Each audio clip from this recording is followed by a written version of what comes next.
बेचारा बेचारा चला गया। अगर रहता तो कितने दान देता, कितने चौके लगाता, कितनी बार कमंडल पकड़ता, कितनी बार आहार दान देता, कितनी भैया वृत्ति करता। महाराज जी मैं आऊंगा, बिल्कुल आऊंगा, जैसे ही बनेगा। तो कोई ऐसा मरता तो लगता कैसे चला गया। इसलिए भैया जल्दी मत आना। बोलो भैया। अरे वो निकम्मे लोग हैं, वो पापी लोग हैं, वो दुष्ट हैं, वो अत्याचारी हैं, वो महाहिंसक हैं, जो कहते मैं मर जाता तो अच्छा रहता। मैं कह रहा हूं सिद्ध भक्ति की साक्षी में अंचालिका में विमल भक्ति संग्रह मेरे सामने चंदा प्रभु की छत्र छाया में मैं बैठा हुआ हूं। मेरे गुरु का वरद हस्त मेरे हाथ पर है। उनसे बड़ा पापी कोई नहीं है जिस व्यक्ति ने एक बार भी आत्महत्या का भाव बनाया है। झंझटें आई, बिल्कुल आई, आपकी मुसीबत आपके घर में आई, आपको तकलीफें आई। होता है, क्यों बसाया परिवार। आचार्य बनाऊं तो समस्याओं को झेलने की ताकत रखता हूं, माला पहनने की ताकत मेरे अंदर है, तो पत्थरों की चोट खाने की भी मैं क्या रखता हूं। अरे लोग प्रशंसा भी करते, आचार्य जी कितने अच्छे हैं, लोग निंदा भी करते हैं, करने दो। हर चीज के दो पहलू होते, एक सिक्के के दो पहलू, एक चित्त और एक फेंका कभी कि नहीं। चित्त पट्ट खेलना है, कभी चित्त कभी पट्ट, कभी प्रशंसक मिलते कभी निंदक मिलते, कभी बिहार में 100 लोग तो कभी 2 ही लोग, कभी चौके में 2 लोग तो कभी 20 लोग, कभी 20 आइटम तो कभी, बोलो ना बहन जी, कभी 20 आइटम तो कभी 2 आइटम। तो सब में समाधान रखना पड़ता है। तो भैया ये ध्यान रख करके चलना। आयु कर्म को मैं नोटिस देता हूं, भैया जल्दी मत आना। बोलो आप भी कहना रोज के, जल्दी मत आना, मुझे रहने दो अभी। बोलो ओम जी, बोलना जल्दी मत आना, बोलो जल्दी मत आना। अबे साधुओं की मुझे क्या करना है। वो समाधि को भी जल्दी मत पढ़ना, मैं तो समाधि करना नहीं करना, समय आएगा ये बोलना। महाराज जी समय आएगा तो आप मेरी समाधि कराना। बोलो बोलो सब बोलो हाथ जोड़ के, समय आएगा तो मेरी समाधि, हाँ बिल्कुल कर, समय आएगा तो कराऊंगा। तुम हट्टे कट्टे हाले फूले नहीं कराऊंगा मैं, तुम्हारी समाधि करा के मैं पाप नहीं ला दूंगा। जल्दी मत आना। बोलो कितना अच्छा पॉइंट, जल्दी। मुझे रत्नात्रय की आराधना करने दो, मुझे साधना करने दो। अभी तो मुझे बहुत ग्रंथ पढ़ना है, बहुत जापे करना है, अभी बहुत तीर्थ क्षेत्रों की क्या करना है, वंदना करना है। मैं तसल्ली से आपको फोन कर दूंगा, आप आ जाना। बोलो मैं तसल्ली से हाँ फोन कर दूंगा, मैं तब करूंगा। और बिल्कुल 12 साल की संलेखना करूंगा, क्रम क्रम से अन्न जल का, पूरा अन्न का त्याग कर दूंगा, जल का त्याग कर दूंगा। भैया अब आप जब चाहो तब आ जाना, मैं बिल्कुल अलेड हूं बिल्कुल। ओम नमः सिद्धेभ्या, ओम नमः सिद्धेभ्या, ओम नमः सिद्धेभ्या, ओम नमः, ओम नमः सिद्धेभ्या। चतुर्विध संग होगा, जो कह रहा होगा सुन रहे कि नहीं। शरीर अलग है महाराज, शरीर अलग है, आत्मा अलग है, दोनों भिन्न भिन्न चिंतन करो, कुछ भी साथ में। सुन रहे कि नहीं, देखो तो, देखो कितना समूह बैठा हुआ है, बोलो ना कुछ है। देखो आचार्य महाराज आए हैं, नमोस्तु करो ना, पैर छुओ ना, अंतिम किनारे पर है, आ जाओ। और देखते ही देखते ओम नमः सिद्धेभ्या, छोड़ दी अंतिम सांस, मैंने बुलाया वो आ गया। जल्दी मत आना, बोलो आराम से आना, मुझे कर लेने दो, तब कर लेने दो, मुझे अपनी संतुष्टि कर लेने दो। और जिस दिन संतुष्ट पूर्ण हो जाएगा उस दिन मैं जाऊंगा। मैं तो न मरा हूं, न मरूंगा, न मर रहा हूं। समाधि करूंगा, समाधि कर रहा हूं और समाधि करूंगा। तुम लोगों के बीच में नहीं बैठना, सिद्धालय में जाके बैठना है। दुख कहो, कम कहो, वो ही लाओ हो। बोलो बोधि की प्राप्ति हो, सुगई गमनम, बोलो जी सुगई, सुगति में गमन हो। समाहि मरणम, समाधि पूर्वक मरण हो, जिन गुण संपत्ति हो मध्यम, जिनेन्द्र भगवान की गुण रूपी संपत्ति की मुझे प्राप्ति हो। धन संपत्ति नहीं, समाधि पूर्वक मरण हो, जिन गुण संपत्ति हो मध्यम, जिनेन्द्र भगवान की गुण रूपी संपत्ति की मुझे प्राप्ति हो। ऐसा ना हो कि समाधि के चक्कर में असमाधि हो जाए। तुम बिना मतलब का त्याग करो तो फिर कितनी तकलीफ होगी। तो इसलिए मेरे दुखों का क्षय हो, कर्मों का क्षय हो, बोधि की प्राप्ति हो, सुगति में सुगई गमनम समाई मरणम, जिन गुण संपत्ति हो मध्यम, जिनेन्द्र भगवान की गुण रूपी संपत्ति मुझे प्राप्त हो। फिर जब जिनेन्द्र भगवान की गुण रूपी संपत्ति प्राप्त हो जाएगी तो किसी के दरवाजे पर संपत्ति मांगने की आवश्यकता नहीं है। लोग तुम्हारे दरवाजे पर तुमसे संपत्ति मांगने, देखो भगवान के पास आते, हे भगवान दुकान अच्छी चला देना, तो थोक का ग्राहक भेज दूं। एक बाई जाती, बोले महाराज जी छोरे को बेटी अच्छी, बहू अच्छी दिला देना। बहू बेटे दोनों जाते, कहते भगवान पहला छोरा हो जाए। नहीं मांगते क्या? बोलो, चुप बैठे हो तो कुछ ना कुछ बात जरूर है। मौनम सम्मति लक्षण, मौन सन्मति का लक्षण है। मौन हो तो इस सन्मति का लक्षण है कि हां मैंने मांगा, लड़के की शादी हो जाए, जल्दी से बहू आ जाए। ऐसा मत करो, ऐसा नहीं करना पड़ता, ऐसा करना पड़ता है। बहू आ जाए, हरा भरा परिवार हो जाएगा, जो बर्तन फिर काम में आएंगे। बहू आ जाए, आके से जाए, बेटा आए तब तो बहू आए। कितने लड़के हैं जो बहू के इंतजार में बैठे हुए हैं, लेकिन बहुएं हूं डकार भी नहीं ले रही।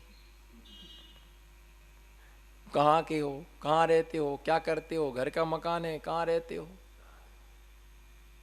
अहमदाबाद रहने को चलोगे कि नहीं चलोगे, 4 व्हीलर में घुमाने ले चलोगे कि नहीं ले चलोगे। 4 व्हीलर का नाम लेते ही दिमाग फूट जाता है, कहाँ से लाएंगे 4 व्हीलर। मिजाज है, और उसके बाद होने के बाद भी कोई जरूरी नहीं है कि रुक जाए। जितने जल्दी शादी होती उतनी जल्दी तलाक भी हो जाता है। ये तो पुराना घी है जो 50 साल से चल रहा, ये चलता भी रहेगा, क्योंकि ये उनको समझते, वो इनको समझती है, पर ना तू उसको समझता है, ना वो तुझको समझती है। जेमी बंदामी नमस्सामी दुख को कमो खो बोइलाओ सुगेरन संपत्ति हो। हे जिनेंद्र, आपकी गुण रूपी संपत्ति मुझे क्या हो, है ना, प्राप्त हो, है ना। चूंकि अर्थ तो अभी पूरा नहीं हुआ है, लेकिन समय पूरा हो गया है। ये हमारा पेटू राम भी दुखी हो रहा है, पेटू राम भी दुखी हो रहा है, क्योंकि इस किराए के मकान में रहता हूँ तो वो कह रहा कि आज तारीख हो गई, भाड़ा दो, टाइम हो गया है। तो इसलिए उसको ध्यान में रखते हुए आप सबकी कमर दुखने लगी है, तो आप सबको दया का डिस्काउंट देता हुआ आज की देशनाश में विश्रांति लेता हूँ। ओम नमः। सबको क्षमा, सबसे क्षमा। पाद स्वामी कृत इरियापत भक्ति, उस इरियापत भक्ति में जिनेन्द्र देव के देव दर्शन की महिमा के लिए प्रतिपादित किया गया है, जिसका प्रथम छंद इस प्रकार से है। निस्संगोऽहं जिनानां सदन मम मनुपमं त्रिपरितेति भक्त्याः स्थित्वा नत्वा निषद्योच्चरण परिणतो नंत शनै हस्ते युग्मम भाले संस्थाप्य बुद्ध्या मम दुरिते हरम कीर्ते शक्रवन्द्यम निंदा दूरम सदाप्तम क्षयरहितम ममु ज्ञान भानु जिनेन्द्र। इस प्रकार से इस चंद्र में आचार्य महाराज यहाँ पर निस्संगो हम जिनानम सदनम त्रिपरेति भक्त्या, अहम मानी मैं निस्संग माने मन वचन काय से शुद्ध हो करके, है ना, मैं जो भगवान की दर्शन करने वाला है, पूजा आराधना करने वाला भव्य जीव है। अहम माने में निस्संग मन वचन काय से शुद्ध होकर के मन की शुद्धि, वचन की शुद्धि और काय की शुद्धि। तो मन की शुद्धि यह होता है कि मन में किसी भी प्रकार से राग द्वेष आदि कषाय आदि रूप परिणाम नहीं होना। वचन हमारे वचनों के द्वारा अशुभ शब्दों का प्रयोग नहीं करना और काय हमारा अशुद्ध नहीं होना। इसलिए मन शुद्धि, मना शुद्धि, वचन शुद्धि और काय शुद्धि। जिसका मन शुद्ध नहीं है उसका कभी भी वचन कभी उसके शुद्ध नहीं हो सकते हैं, क्योंकि व्यक्ति जैसा मन से सोचता है वैसा ही वो वचनों के द्वारा क्या करता है। जिसके वचन अशुभ है और जिनके वचन अशुभ है तो ये सोचो कि उनका मन कितना अशुभ होगा, है ना। वचन यदि 10% अशुभ है तो उसका मन 100% अशुभ होता। कारण क्या है कि जितना सोचता है उतना बोल नहीं पाता है। बोलो, जितना सोचता है उतना बोल नहीं पाता है और जितना आदमी बोलता है उतना लिख नहीं पाता है। तो इसलिए सोचा बहुत जाता है और बोला बहुत। हमेशा कहेंगे और ऐसा कहेंगे और ऐसा कहेंगे और जाते समय हम बिल्कुल थोड़ा बोल पाते। तो मन जिसका अशुभ होगा उसके वचन भी क्या निकलेंगे, अशुभ निकलेंगे। और जिसके वचन शुभ निकल रहे हैं तो ये समझना उसका मन भी क्या है, उसका मन भी शुभ होता है। इसलिए वचन को शुभ करने के लिए हमें पहले मन को शुभ करना चाहिए। जैसे मान लो कई बार चौके में किसी व्यक्ति को 1 गिलास देने को मिला, किसी को 5 गिलास देने को मिले, जिसको 1 गिलास देने को मिलता है ना, वो व्यक्ति कितना कलुषित होता है। इन्हीं से ले रहे, मेरे से लेते ही नहीं है, मेरे को 1 गिलास लेके भगा दिया, उनसे 5 गिलास ले लिया। अब बताओ तुम्हारे मन की शुद्धि कहाँ रही, बताओ। तुम्हें उस समय ये भावना उत्पन्न होना चाहिए, अच्छी तरह से आहार हो जाना चाहिए। किसी के यहाँ आप चौके में खड़े हैं, ये भी आपका प्रबल पुण्य कर्म का उदय है। क्या है? प्रबल पुण्य कर्म का उदय है। अगर इस समय महाराज ना होते तो तुम चौके के स्थान पर होटल पर होते। कहाँ होते? चौके के स्थान पर तुम होटल पर होते, या पेपर पढ़ रहे होते, या टीवी देख रहे होते, या इधर उधर की गप्पा सप्पा में लगे होते। ये तो कहो कि कम से कम एक खड़े होकर के 16 में हम भावना भा रहे कि महाराज श्री का आहार अच्छी तरह से हो जाए, है ना।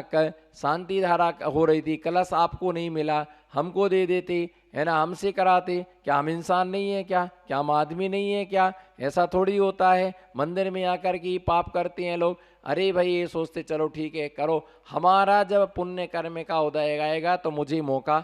तुमने जितनी शांति धारा से तुम पुण्य नहीं कमाते उतना तुमने अशांति धारा करके क्या कर लिया। और फिर मंदिर से बड़बड़ाते गए तो घर तक बड़बड़ाते गए, रास्ते में जितने लोग मिले उनके लिए शांति धारा की कहानी। हाँ, इधर देखो ना, इधर हंसो ना, उधर क्या हंस रहे हो। घर मंदिर से निकले तो घर तक बोलो ना अशांति धारा, अशांति धारा करते गए। और जितने जितने लोग मिले उनका भी दिमाग, अब वो मंदिर आ रहे थे, अंकल जी ऐसा थोड़ी होता है ना, हम शांति धारा को खड़े रहे, मुझे कलश ही नहीं दिया, है ना, उनको कलश पकड़ा दिया है। क्या वही पैसे वाले हैं? क्या उनके बाप का मंदिर है क्या? हमने भी तो मंदिर में पूजा के एक सेट बर्तन में दिया था शादी के उपलक्ष्य में। ले जा भैया अपना उठा करके, ले जाओ अपना उठा करके। हम भी तो हर साल द्रव्य देते, हम भी तो पैसा, तो भैया तुम सब देते तो अपना धर्म कर रहे कि तुम एहसानदारी बता रहे। तुमने अपने कर कितना कलुषित रहता। और कई बार तो ऐसा भी होता है लोग कसम खा लेते मैं शांति धारा में आऊंगा ही नहीं, अब नहीं आना मुझे, मैंने सब देख लिया है।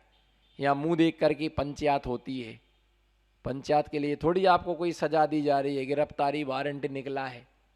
पर लोगों की मानसिकता, अरे वो कर रहा चलो आप कर लो कोई बात नहीं। यहाँ तक देखा जाता है अगर 4 कलश है उनको 4 कलश एक एक कलश दिया जाए, उनको चांदी का दे दिया और मुझे स्टील वाला दिया, लो। अरे चांदी का कलश भली पीतल का हो लेकिन भाव तुम्हारे सोने जैसे होना चाहिए। आज का दिन केबो छे, सोने से भी महंगो छे। कौन सी भाषा छे? गुजराती छे, मजा में छे, सारू छे, केम छे, सू छे, मजा में छे। आज को दिन केवो छे, बोलो, आज को दिन केवो छे, सोने से भी महंगो छे। हाँ, आज का दिन सोने से भी महंगा है, क्योंकि आज हमारे घर में गुरुदेव का आहार हुआ है। जब वो चौके से छोड़ने आते हैं या महाराज जी को लेने आते हैं, तो उस समय गुजरात में नारा चलता, आज का दिन केवो छे, सोने से भी महंगो छे। आज का दिन सोने से भी महंगा है, क्योंकि आज हमारे यहाँ गुरुवर का क्या हुआ है, आहार हुआ है। आज को दिन, आज हमें भैया व्रती करने का मौका मिला है। बोलो, आज को दिन केवो छे, सोने से भी महंगो छे, क्योंकि आज हमें प्रवचन सुनने का मौका मिला है। आज हमें कमंडल पकड़ने का मौका मिला है। आज को दिन केवो छे, सोने से भी महंगो छे, क्योंकि धर्म सभा शुभारंभ होने से पहले आज हमें मंगलाचरण करने का सौभाग्य मुझे प्राप्त हुआ है। ऐसा भाव, किसी किसी को भजन बोलना आते हैं तो भाव खाते, वो रोज रोज मेरे ही को बुलाते हैं। और जब 4 आदमी होंगे तब मंगलाचरण नहीं करना है, जब 2000 आदमी होंगे तब मेरे को बुलाना। अरे भैया, 4 लोगों के बीच में मंगलाचरण तो हमेशा 4 लोगों के बीच में होता है, और जिनवाणी स्तुति हमेशा 2000 लोगों के बीच में होती है। क्या समझ में नहीं आया? मंगलाचरण हमेशा 4 लोग, क्योंकि जब शुरू होते प्रवचन तो 4 लोग होते हैं, है ना। बेचारे जो चौमासा कराने को लाए हैं, महाराज को बाचना को लाए हैं, कोई आए ना आए, उन्हें तो ओम नमः सिद्धेभ्य, उनको तो वहां नहीं आना है। कोई आए चाहे, बेचारे कमेटी वालों की मजबूरी, उन्हें तो पहले आना। तो वो बेचारे 4 ही लोग रहते हैं मंगलाचरण में। और जब जिनवाणी स्थिति होती है तब पांडाल क्या होता है, पांडाल क्या होता है, पूरा भरा होता है। तो ऐसे ही होता है, जब गुल्लक रखी जाती है तब खाली होती है, जब उठाई जाती है तो पूरी, तब पूरी क्या होती है, भरी होती है ना। इसी प्रकार से जब भोजन का शुभारंभ होता है तो पूरा पंडाल भरा होता है, जब लास्ट होता है तो कोई नहीं बचता है हमेटने के लिए। तो ये ध्यान रख करके चलना कि भैया मन भी शुद्ध होना, वचन भी शुद्ध होना, काय भी शुद्ध होना। चौके में अगर 10 लोग आ गए तो खुशी मनाना। कोई आप उनको निमंत्रण देने नहीं गए थे, लेकिन वो तुम्हारे घर पर बिना बुलाए आए हैं। महाराज ना आए होते तो खुद का बेटा खुद के घर में नहीं आता।